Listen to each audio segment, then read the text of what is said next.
बिल्कुल, एक ही बार चलेगा, दो बार क्यों कर रहे हैं?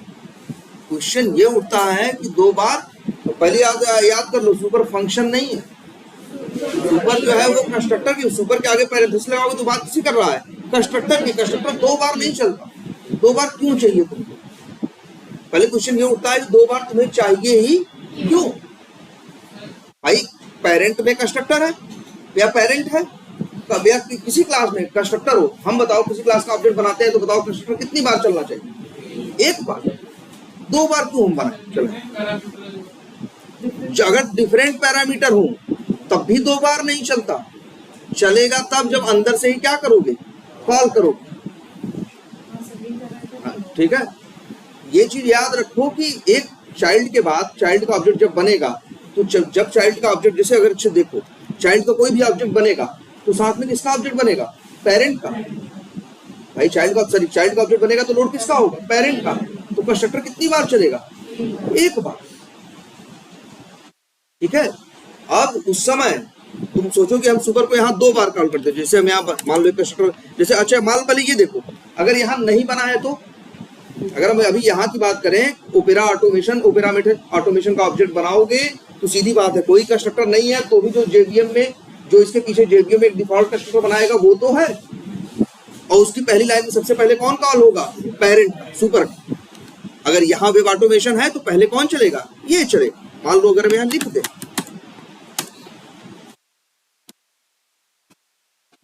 मान लो यहाँ लिख देते हैं क्या, वेब ऑटोमेशन,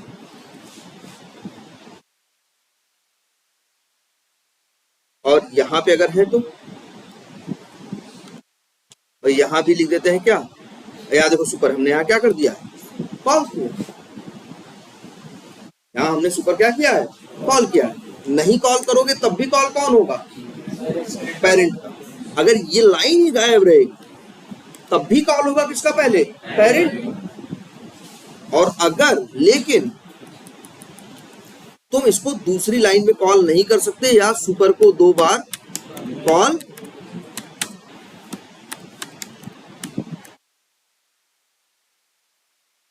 ऐसे नहीं कर सकते।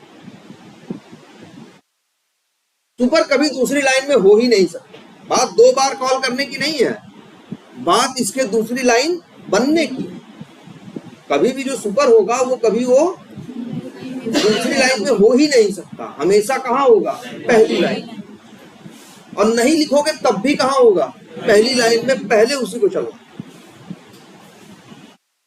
ठीक है, हाँ अब एक चीज ये देखो, लेकिन यही देखो,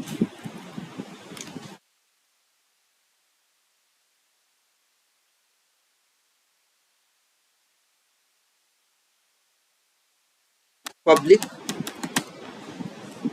ओपेरा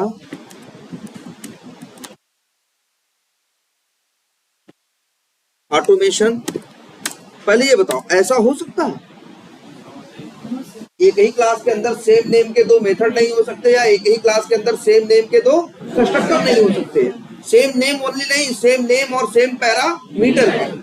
सेम हमने बोला है पैरामीटर सिग्नेचर या आर्गुमेंट सिग्नेचर के सेम नेम के दो मेथड नहीं हो सकते, ऐसा नहीं कर सकते। हाँ लेकिन ऐसा जरूर कर सकते।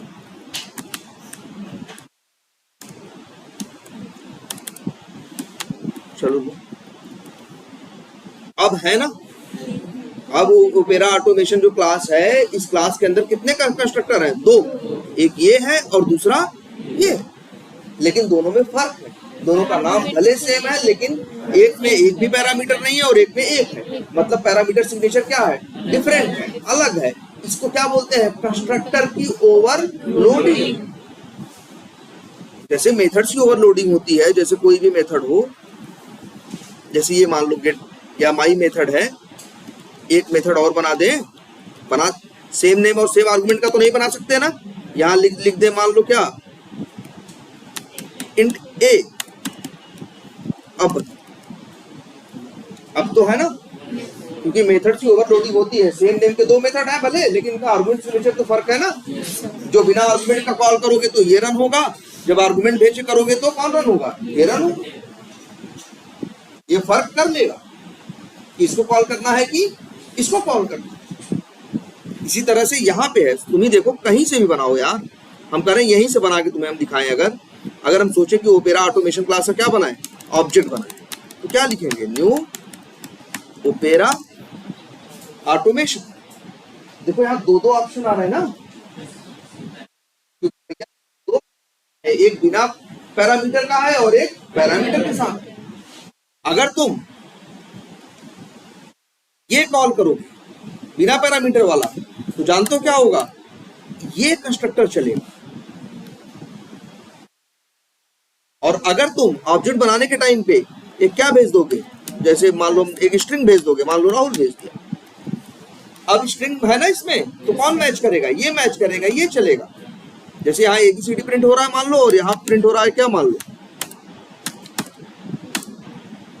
वही XYZ। अब देखो इसका ऑब्जेक्ट बनाने के अब दो तरीके हैं, ऐसे भी बना सकते हो,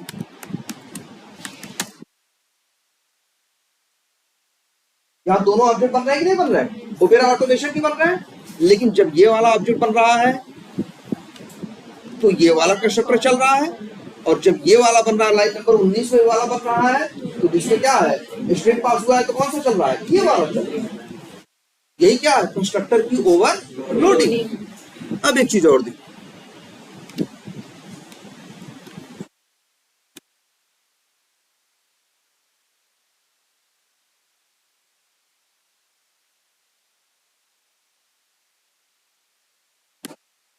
जो ये देखो अब क्या होगा, ध्यान से देखो और अच्छे,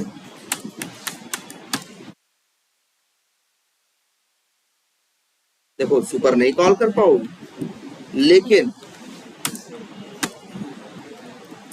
अगर ये सुपर कॉल कर लोगे तो दिस नहीं कॉल कर पाओगे। पहली बात तो ये समझो, इस दिस का क्या मतलब होगा, सीधा ये देखो, अगर हम दिस की बात करें तो सीधी वहां बिल्कुल, तो ये देखो नहीं, ये यहाँ दिस है और दिस के बाद पैरेंथेसिस है, और उसमें क्या भेजा गया है, डबल कोट से वैल्यू स्ट्रिंग। तो समझो जब न्यू ओपेरा, मान लो जब लाइन नंबर ये चलेगी, ध्यान देना, कौन सा, लाइन नंबर 21, कौन सी चलेगी, लाइन नंबर 21। तो जब लाइन नंबर 21 चलेगी, ध्यान से देखो, इसमें कोई आर्गुमेंट नहीं पास हो रहा है ना, नहीं, तो किस कंस्ट्रक्टर से मैच करेगा,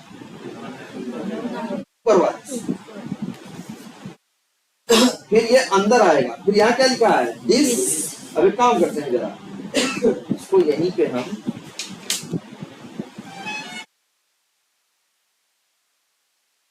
यहाँ ऑब्जेक्ट बना रहे हैं ना, यहाँ नहीं बनाते, चलो कौन सी, ये कहाँ पे क्लास है, यहीं पे है ना, और हम लोग यहाँ करते हैं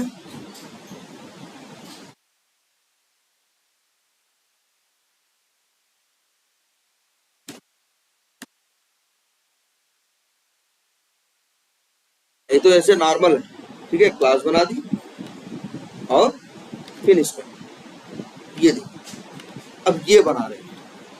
अब देखो, मान लो पहले इसी की बात करो, ये मत कंफ्यूज हो। अब इसको रन करो, रन करोगे तो अब क्या चलेगा, ये इस क्लास का मेन मेथड चलेगा, तो क्या चलेगा, new opera automation. New opera automation का ऑब्जेक्ट बनेगा तो किसकी बात करेगा, इसकी,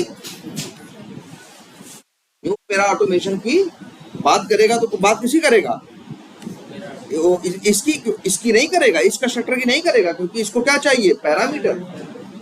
अगर वहां से आर्गुमेंट भेजा होता तो ये वाला चलता, नहीं भेजेगा तो कौन सा चलेगा, ये वाला। अरे ऐसा भी हो सकता है यार,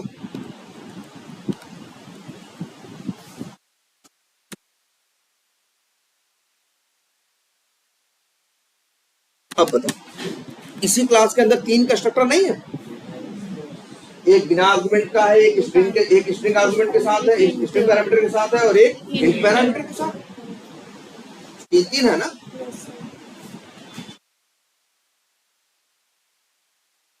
अब देखो, रन करो, अब भी देखो ध्यान से क्या हो रहा है। सबसे पहले देखो क्या चल रहा है, new opera automation. Opera automation जब ऑब्जेक्ट बन रहा है, ये बिना आर्गुमेंट वाला कंस्ट्रक्टर है ना, तो ये चल रहा है। अब भी देखो सबसे पहले कौन चला है, पेरेंट वाला चला है। सबसे पहले कौन चला है? पेरेंट वाला चला है। देखो नहीं पेरेंट वाला चला होता तो यहाँ वेब ऑटोमेशन लिखा हुआ नहीं आता, क्योंकि वेब ऑटोमेशन कहाँ लिखा हुआ है? ये जो पेरेंट का कंस्ट्रक्टर है उसके अंदर लिखा है क्या? Web automation.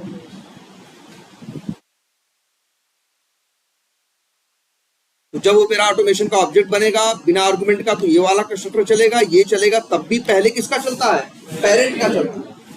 तो मतलब एब्स्ट्रैक्ट क्लास का कंस्ट्रक्टर चलेगा ही चलेगा जब तुम्हारे चाइल्ड का ऑब्जेक्ट बनेगा, और बनने के बाद फिर इसके बाद ये चलेगा, दिस।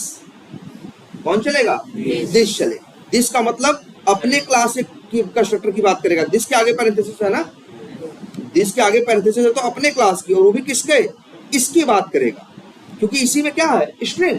अच्छा ये देखो, अगर हम दिस लिख दें और यहां नंबर भेज दें, अब तो दिस इसकी बात करेगा। अब अगर हम यहां लिख दें 100.5, ये गलत है, ये किसी से मैच नहीं करेगा। ये दिस का मतलब क्या है? अपने क्लास के ही किसी दूसरे कंस्ट्रक्टर की बात करेगा। दिस के आगे पैरेंथेसिस है, दिस के आगे पैरेंथेसिस है, तो मतलब अपने ही क्लास के दूसरे कंस्ट्रक्टर की बात करेगा। जब दूसरे कंस्ट्रक्टर की बात करेगा तो यहाँ कौन है? एक ये है जो स्ट्रिंग पैरामीटर के साथ है, एक ऐसा है जो इंट के साथ, और यहाँ तुम भेज रहे हो डेसिमल के साथ। ऐसा तो कोई नहीं है ना।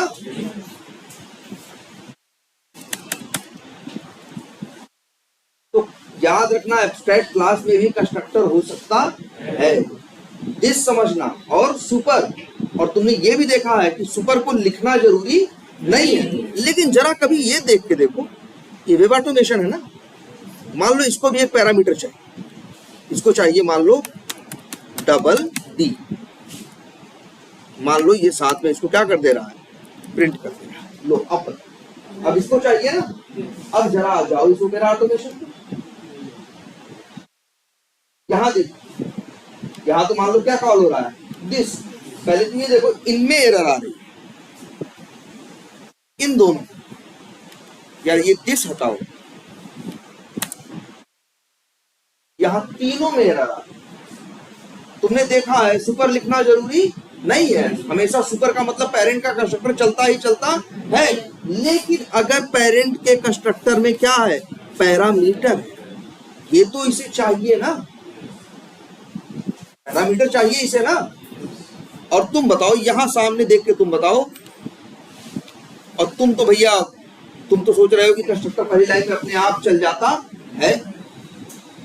चलो चल जाएगा अपनी लाइन में, तो जब चलेगा, हमने बताया है ना, तुम नहीं कॉल करते हो तब भी सुपर कॉल हो जाता है। लेकिन जब सुपर कॉल होगा तो सुपर तो कह रहा भैया हमें ऐसे मत कॉल करो, हमें क्या दो? पैरामीटर। तब दिया पैरामीटर तुमने, क्या अपने मन से बना के पैरामीटर ये दे दे? भाई हमें क्या चाहिए क्या नहीं चाहिए क्या जाने भैया, इसलिए क्या दे रहा है एरर। ये एक ऐसी सिचुएशन है जहां सुपर लिखना क्या हो जाता है? मस्ट। और वो भी ऐसे लिखने से बात नहीं बनेगी। सुपर लिखो और पैरामीटर क्या मांग रहा है? डबल मांग रहा है ना, कुछ भी भेजो। देखो नहीं दे रहा है ना। और यही बात सिर्फ इसको नहीं करनी होगी, यही बात इन सबको भी माननी पड़ेगी। और पैरामीटर भाई वैल्यू ये भले अलग अलग दे दे। अब तुम बताओ, जब कोई ऑब्जेक्ट बनाएगा, यहां देखो ना,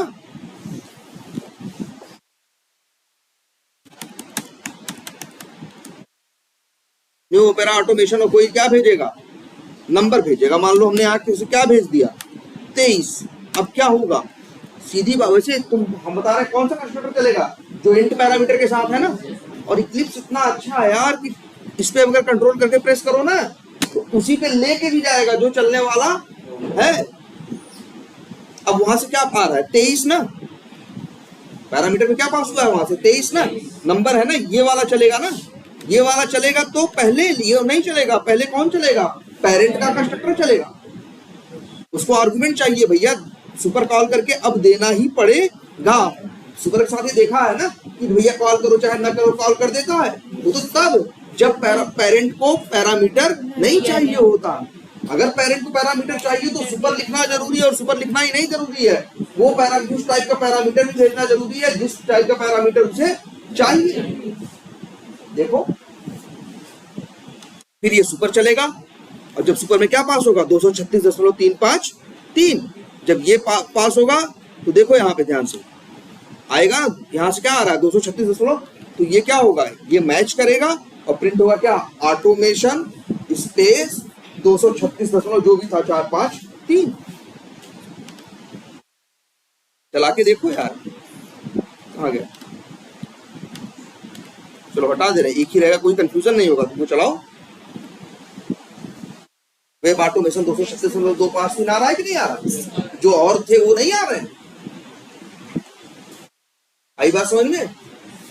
वैसे सुपर लिखना जरूरी नहीं है, लेकिन कहीं कुछ जगह ऐसी है जहां सुपर लिखना जरूरी हो जाता है, और वो सिचुएशन तब होती है जब पेरेंट क्या मांगता है, पैरामीटर या आर्गुमेंट।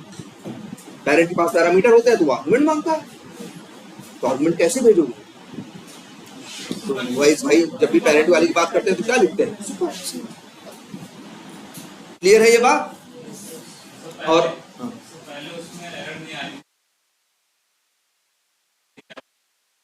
हाँ बता रहे हैं, यहाँ देखो, यहाँ है ना, यहाँ मान लो ये हटा दे, अभी तो एरर आ रही है दिस, और ये देखो, और यहाँ से उसे क्या चाहिए, अच्छा स्ट्रिंग चाहिए, नहीं दिस, सॉरी दिस है ना ये, और दिस में मान लो एक दिस ये है, कौन सा भाई, इसे क्या चाहिए, स्ट्रिंग ना, चलो यहाँ से भेज देते हैं क्या रहा, ठीक। अब देखो ध्यान से कैसा फ्लो होगा, हम ऑब्जेक्ट बना रहे हैं किसका, न्यू ओपेरा ऑटोमेशन, और बिना आर्गुमेंट। जब बिना आर्गुमेंट का ऑब्जेक्ट बनाओगे तो ऑब्जेक्ट बनेगा तो ये कंस्ट्रक्टर चलेगा ना। अब देखो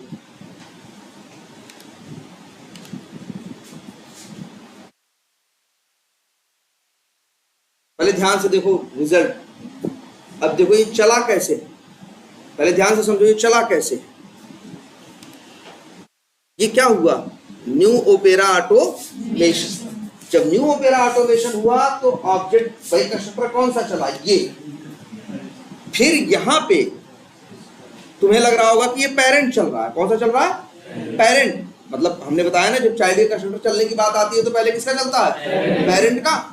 तो देखो पेरेंट, अच्छा पेरेंट चला है कि नहीं चला है, चला है, चला है ना, सबसे पहले कौन चला है, पेरेंट चला है ना। तो सबसे पहले कौन चला, पेरेंट चला नहीं, ध्यान से देखो, ओपेरा ऑटोमेशन का ऑब्जेक्ट बना तो ओपेरा ऑटोमेशन के कंस्ट्रक्टर पे आया, यहां पहले क्या लिखा है, दिस। दिस का मतलब है पहले, और दिस और उसमें साथ में क्या भेजा गया है, राहुल। तो राहुल वाला कौन है भाई, ये देखो ध्यान से, ये स्ट्रिंग कौन है, ये है। और जब ये स्ट्रिंग है, यहां से ध्यान से देखो, जब ये स्ट्रिंग यहां से पास हुआ है तो यहाँ पे क्या पहुंचा है, राहुल, और फिर यहां कॉल हुआ है क्या, सुपर। तो मतलब सुपर ही पहले कॉल हुआ है।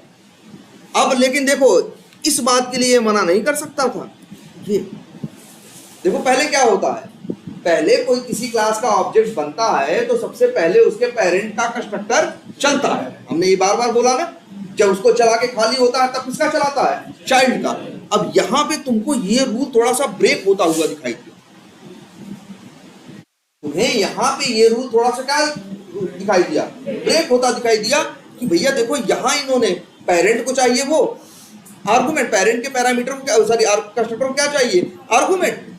लेकिन ये भेज नहीं रहा है, ये तो क्या कर रहा है, सुपर को भाई अगर आर्गुमेंट चाहिए तो सुपर लिख के आर्गुमेंट भेजेगा, और लेकिन ये यहाँ पे सुपर लिख ही नहीं रहा है, सीधे क्या लिख रहा है, दिस। तो मतलब ये रूल ब्रेक हो गया कि पेरेंट का कंस्ट्रक्टर पहले नहीं चला। तो लेकिन अगर दिस है तो दिस जो भी कंस्ट्रक्टर मैच करेगा वो तो चलेगा, और जब वो चलेगा, मान लो देखो जब दिस चलेगा, दिस राहुल, तो कौन सा चलेगा, ये वाला चलेगा, स्ट्रिंग वाला ना। इसकी पहली लाइन तो सुपर चल रहा है ना। अब भी क्या होगा, इसका चाइल्ड के कंस्ट्रक्टर का की एक भी लाइन चलने से पहले, चाइल्ड के कंस्ट्रक्टर की एक भी लाइन चलने से पहले पहले पेरेंट का कंस्ट्रक्टर चलेगा ही चलेगा। तुम्हें सोच के देखो, किस पे, इस पे एरर आनी चाहिए थी। बाय डिफॉल्ट पहले रहता है अगर उसको न लिखा जाए तो, लेकिन साथ में यहां तुम क्या लिख रहे हो, दिस।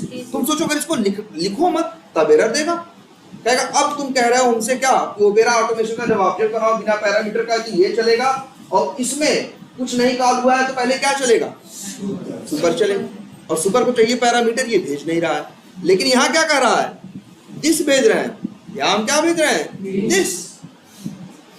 तो अच्छा अब क्या होगा, पहले दिस चलेगा, जब दिस चलेगा तो वो भी उसी क्लास से किसी कंस्ट्रक्टर की बात करेगा ना, जब दिस चलेगा तो वो भी किसकी बात करेगा, उसी क्लास के किसी कंस्ट्रक्टर की, और जो दूसरा कंस्ट्रक्टर होगा वो सुपर को कॉल किया होगा, अगर वो नहीं कॉल किया होगा वो ऐसा नहीं कर सकता, तो उसके ऊपर क्या आ रही है एरर, तो मतलब कोड कंपाइल ही नहीं होगा, कहीं ना कहीं बधा हुआ है। देखो यहां से कहां पहुंचा, यहां ओपेरा ऑटोमेशन का ऑब्जेक्ट बना, यहां से घूमते हुए कहां पहुंचा, यहां पहुंचा, यहां से कहां पहुंचा, यहां पहुंचा, यहां से कहां पहुंचा, यहां पहुंचा, पहले अंतिम में मतलब कुछ भी ये मान के चलो एक कोड, एक कोई कोड जो चाइल्ड में लिखा हो, वो कोई भी लाइन तब तक नहीं चल सकती जब तक पेरेंट चल के आ न गया,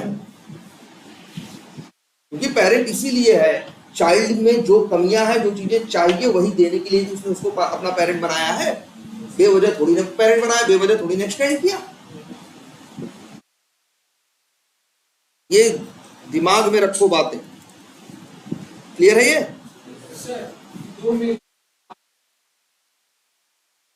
हाँ, लेकिन दो कंस्ट्रक्टर वापस दो कंस्ट्रक्टर करोगे तो उसका ऑब्जेक्ट कभी बन ही नहीं पाएगा ना,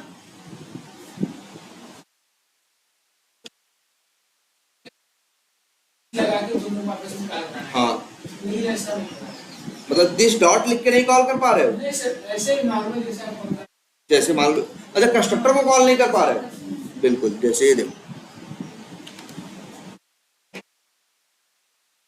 जैसे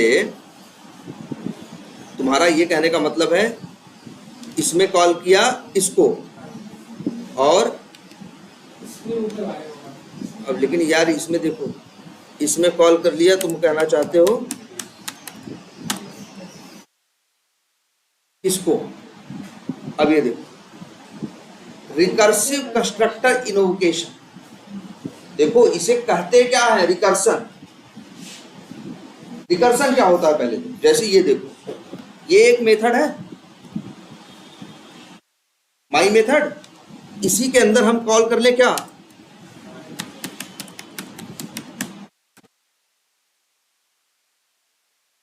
तो ये कोड का ये क्या कर देगा, स्टैक ओवरफ्लो की एरर देगा, तो उसी क्लास के अंदर उसी मेथड को कॉल कर दिए हो, तो ये चलाने आएगा तो इसको कॉल करेगा, इसको कॉल करेगा तो यहाँ पहुंचेगा, फिर यहाँ पहुंचेगा, ऐसे ये क्या रहेगा, इसी में घूमता रहेगा।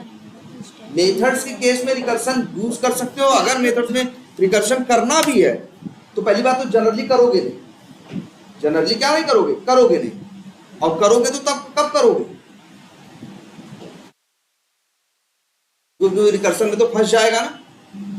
लेकिन शायद कोई कंडीशन लगा सकते हो कि इफ फलाना बराबर फलाना हो जाएगा तब कॉल, तब तक कॉल करना है, तो इसका मतलब क्या है, अगर वो नहीं होगा तब कॉल नहीं होगा, जब कॉल नहीं होगा तो मेथड से क्या आ जाएगा, बाहर आ जाएगा। रिकर्सन बेकार कंसेप्ट नहीं, रिकर्सन जैसे हम यहां लिखते हैं, ये देखो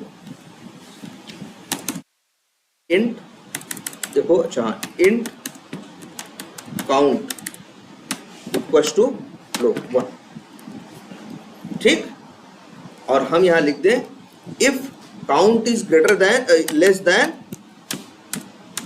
100, अगर 100 से क्या है, 100 से कम है तब इस मेथड के अंदर ये जाए, है ना। और यहां लिख दे रहे हैं क्या, count equals to count plus 1। अब क्या होगा बताओ, अगर कोई ऑब्जेक्ट बना के माई मेथड कॉल करेगा तो क्या होगा, माई मेथड चलेगा, जब माई मेथड चलेगा तो आएगा काउंट की वैल्यू क्या रहेगी 1, ये ऊपर है ना, मेथड लोकल वेरिएबल नहीं है ना, इसे पब्लिक प्राइवेट जो बनाना कहो तो हम बना दें, ठीक है, ये तो नॉन स्टैटिक वेरिएबल है ना, जब ऑब्जेक्ट के थ्रू माई मेथड कॉल होगा तो काउंट की वैल्यू क्या होगी 1 रहेगी ना, 1 100 से छोटा है ना, तो अंदर आएगा तो क्या हो जाएगा count equal to count plus one मतलब count equal to one plus one मतलब काउंट इक्वल टू क्या आ जाएगा 2 और माई मेथड क्या हो जाएगा कॉल हो जाएगा। जब माई मेथड कॉल होगा तो फिर यहाँ पहुंचेगा। अब काउंट क्या हो चुका है 2 हो चुका है ना, ऐसे ऐसे काउंट क्या होता है जाएगा बढ़ता जाएगा ना। एक टाइम ऐसा आएगा जब काउंट की वैल्यू क्या हो जाएगी 100 और तब आएगा तब यहाँ इफ के अंदर नहीं जाएगा, इफ से क्या हो जाएगा बाहर निकल जाएगा, तब ये रिकर्सन यही क्या हो जाएगा ब्रेक हो जाएगा। हमने देखा है कि एक मेथड के अंदर दूसरा कॉल कर लो और दूसरे के अंदर पहला या उसी मेथड के अंदर वही मेथड दोबारा कॉल कर दो तो क्या हो जाता है फंस जाता है ना, स्टैक ओवरफ्लो आता है ना। तो जावा ने ऐसा अलाउ क्यों किया तुमको, क्योंकि जावा ने तुमको अलाउ इसलिए किया कि ये कॉन्सेप्ट यूज करना है। लेकिन याद रखना रिकर्शन जब भी करते हैं, रिकर्शन का मतलब उसी मेथड के अंदर उसी मेथड को कॉल करना। ये काम हमेशा किसी कंडीशन के अंदर करते हैं। तो अब मेरे हाथ में पावर होती है ना, जब तक कंडीशन पूरी नहीं होगी तब तक ये चलेगा और जब कंडीशन जब तक पूरी होगी तब तक ये क्या होगा माई मेथड चलेगा और जब पूरी होना क्या हो जाएगी कंडीशन बंद हो जाएगी तो क्या हो जाएगा बाहर हो जाएगा। अभी ये वाला चला के देखो 99 बार चलेगा, शायद 99 बार चलेगा। जब काउंट की वैल्यू 100 होगी तब क्या हो जाएगा बाहर हो जाएगा, तब नहीं चलेगा। ये तुमको नहीं देगा वो स्टैक ओवरफ्लो।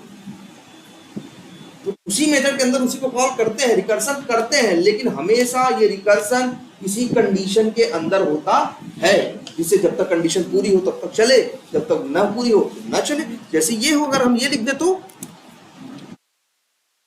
सपोज करो सॉरी इफ होता है ना और क्या होता है एल्स होता है ना। लो जी अब क्या मतलब अगर काउंट जो है वो 100 से छोटा नहीं होगा,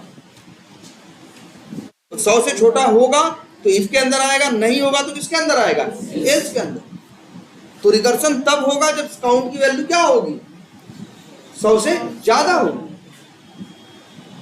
देखो ध्यान से, इसलिए हमेशा रिकर्सन किसी न किसी किसमें होता है कंडीशन में। बिना उसके रिकर्सन का मतलब नहीं कि तो चलना ही नहीं, वो तो क्या देना है एक टाइम के बाद चलते चलते दूसरे कॉल करते करते क्या दे देगा एरर देगा, भैया स्टैक ओवरफ्लो हम तुम्हारे कर क्या रहे हो, हमसे इसको कॉल करने कर रहे हो, इससे हमसे कह रहे हो, बस इसी में क्या हुआ है ये फंसा हुआ है। लेकिन मान लो तुमको उसी को 100 बार या 200 बार या 500 बार कॉल करना, लेकिन तुमने कंडीशन लगा दी थी तभी तक कॉल करो जब तक ऐसा ना हो जाए। जब ऐसा हो जाए तो क्या कर देना कॉल कर देना बंद कर दो, या ऐसा कर दे कि जब तक ये हो रहा है तब तक कॉल करो और इसके बाद कॉल करना क्या कर देना बंद कर देना। तो कोई कंडीशन लगाए ना, रिकर्सन बिना कंडीशन के कभी सक्सेसफुल नहीं। और वहां तुम कह रहे हो ना दिस में, अब इससे उसको कॉल कर दो उससे इसको, तो ऑब्जेक्टिव कब मिलेगा, तो इसी में तो क्या रहते रह जाएंगे घूमते रह जाएंगे ना। फिर तुम सोचोगे क्या लगा दे कंडीशन लगा दे। कंडीशन के साथ चीज है कि कभी हो सकता है पूरी हो और हो सकता है पूरी ना हो। नहीं पूरी होगी तो वो वाला दिस कभी चल ही नहीं पाएगा। और दिस हो चाहे सुपर हमेशा रहती कहाँ है पहली लाइन। वही कह रहे हैं ना जब तक सारे नियम नहीं जोड़ोगे तब तक तुम्हें वो पूरी फिगर या कोई पूरी पिक्चर दिखाई नहीं देगी। सारे नियम एक साथ बने हुए हैं ना, एक दूसरे को सपोर्ट कर रहे हैं, एक दूसरे का विरोध नहीं कर रहे। क्लियर है ये भैया, आज इतना ही रहने दो।